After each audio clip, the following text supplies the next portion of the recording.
Good afternoon, boys and girls. We're going to get singing. Let's go. Let's Talk About Jesus is our first chorus.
Right, let's do Wide, Wide as the intro.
Books of the Bible.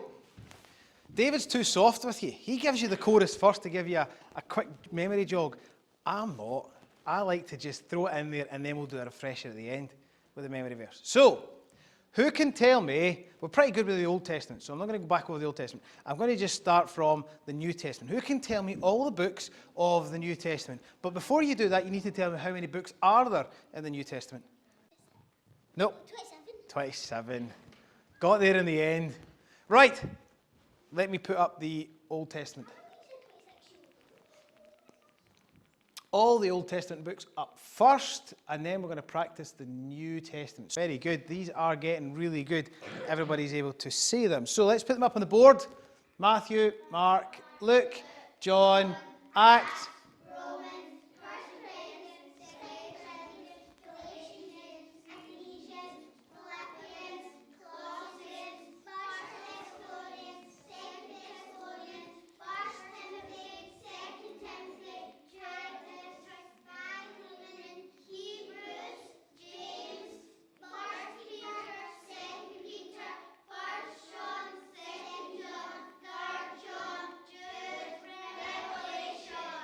Excellent.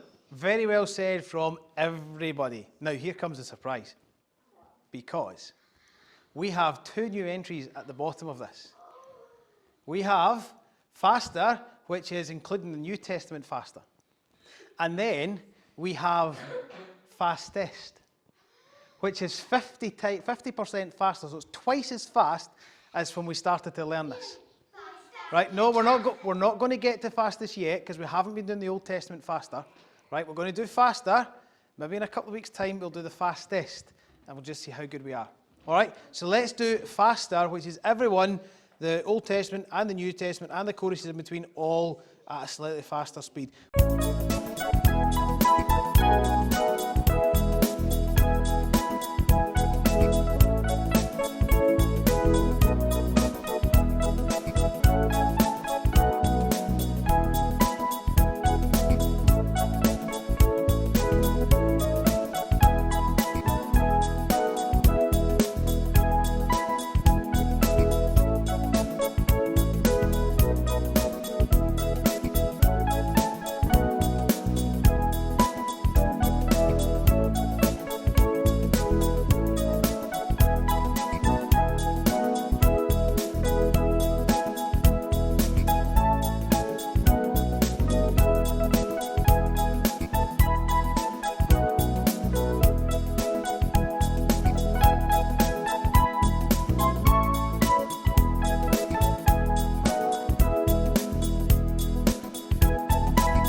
Right, do you want to see just how fast this other one is? Yeah. Right, we're not going to sing it, but I'm just going to give you an idea. Run it through in your head just to see how fast it is. Right? Okay? I'm not going to sing it, just in your head. It's fast. And yet, better stop it there. Yet, because you know the names of all the books in the Bible, you now find it's not that hard to sing it that fast. Let's do our parts then with this one. Yeah, boys do the white parts, girls doing the pink parts. All right?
Who can say the memory verse? All 2 verses of it.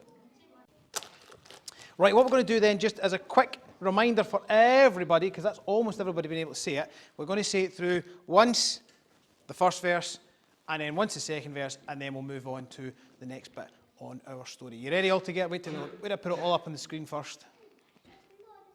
Right, you ready? All to say all together on my lead at the very start, and then we'll move on to the next verse. Trust in the Lord with all your heart, and do not lean on your own understanding. Proverbs chapter 3, verse 5. Excellent, very well said. Right, on to the next verse. Proverbs chapter 3, verse 6. Wait. On my lead. In all your ways acknowledge him, and he will make straight your path. Proverbs chapter 3, verse 6. Good, well done. Our story today then, we've moved on a wee bit in the times, and we've moved on to a new character. Now, have you ever heard of a man called Elimelech? No. Have you ever heard of a boy's name called Mahlon? No. Have you ever heard of a boy's name called Chilion? No. Really? Well, here's one I think you do know. Shh, guys. Have you ever heard of somebody called Naomi? Yes. Really? Yes. Well, our story today is about a man called Elimelech, his wife Naomi, and his 2 sons, Mahlon and Chilion. Okay? Now, the story goes like this. The Bible tells us that they lived in it wasn't really a very well-known city. Have you ever heard of Bethlehem? Yes. Really? Well, Mahlon and Chilion and their mum and dad, Elimelech and Naomi, they stayed in a city called Bethlehem. But there was a problem arose in Bethlehem, not just in Bethlehem itself, but further afield. The problem arose where there was no food. It was a famine, and there was no food. And that became all sorts of problems, and well, we're facing some of that today because there are food shortages in the world all over the place. There's problems with the war in Russia and grain not getting out and so on and so forth. But we're not quite at the stage of a famine. Well, Elimelech and Naomi, they had heard that in the land of Moab, or the country of Moab, another city, another country further away, they heard that the grain was fine, the food was fine, and life was luxury. So they decided that they were going to leave Bethlehem. Now, Bethlehem was a very special city because it was in a place called Judah. And Judah was a place where God had said he was going to place his people. But Elimelech and Naomi, they decided that, well, they couldn't survive with the famine, so they decided they were going to leave. And they left and they went to Moab. And so off they went to Moab. Now you can see there, the boys looked quite small when they left Bethlehem. There's the 2 boys, and Elimelech and Naomi. And the boys were quite small when they left, but they moved into the land of Moab and they lived there for a few years. Now the Bible tells us that it wasn't after too long that, do you know, what's that name of that film? 4 Weddings and a Funeral. You ever heard of that? That's an older one. 4 Weddings and a Funeral. Well, the story today, and I was going to actually call it this title. The title today is 3 Funerals and 2 Weddings. Right? 3 weddings, 3 funerals and 2 weddings. Because that's what we're going to think about. So instead of 4 weddings and a funeral, 3 weddings, 3 funerals and 2 weddings. So, the Bible tells us it wasn't too long after they had moved down there that the man of the house died. What was his name? Well done, Brandon. You did shout out, but yes, you were right. His name was Elimelech. So Elimelech, he died. And so it was meant then that it was just Naomi and her 2 boys, Mahlon and Chilion, that were left. Well, the boys, they look a wee bit older in that picture than they were when they left Bethlehem in Judah. But you know, it came the time when these boys, yes, they were upset and they were sad that their dad had died. But you know what? They had their eye on some girls. Ooh. So they had their eyes on some girls. And you know, it wasn't too long after their dad had died that Mahlon and Chilion both married 2 girls from Moab. Now, the girls' names, well, one of them is a name you might have heard of, Orpah, or Orpah. Orpah really is what her name was. Orpah. That's maybe a name you've maybe not heard enough of, but you heard this one. Ruth. Yes. Yeah. So, the boys married two girls, Orpah and Ruth. And there you can see Naomi's in the background and the boys, they look like they've got nice smiles on their face. Maybe they're quite happy being married. Well, do you know the Bible tells us that they did get married, but they didn't have any children. And after 10 years, both Mahlon and Chilion died as well. So, how many funerals have we had so far? 3. How many weddings have we had? 2 weddings and 3 funerals. So, it meant that Naomi was left with the 2 girls, Orpah and Ruth. They were the only 2 people that were left. And there was no boys.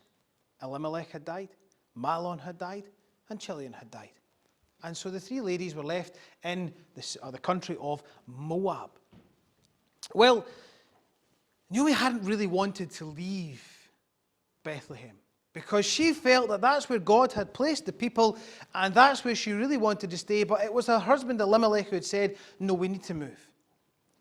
But after Elimelech had died, and after her 2 sons, Mahlon and Chilion, had died, and the 2 girls were left, the 2 widows now left, or 3 widows altogether, were now left, Naomi decided that she had a desire to go back to Bethlehem. She wanted to go back to Judah. She wanted to go back to her home country. And so she said to the 2 girls, she said, look, I'm going to go home. I'm going to go home. And the girls said, well, that's okay, we'll come with you. But Naomi says, no, do you know what? I don't really want you to come with me. She said, because I'm going home to my own country, and this isn't your country. Your country's Moab, my country's Judah, my country's Israel. I don't want you to come with me. She says, at the end of the day, I'm too old. Even if I was to get married again, I wouldn't be able to have children. And if I did have children, would you really wait that long before you were able to marry them? Doesn't really seem right, does it? So Naomi said to both Ruth and Orpah, look, it doesn't matter. You go back home. You're still young. You can still marry again. You can still have another husband, and off you can go.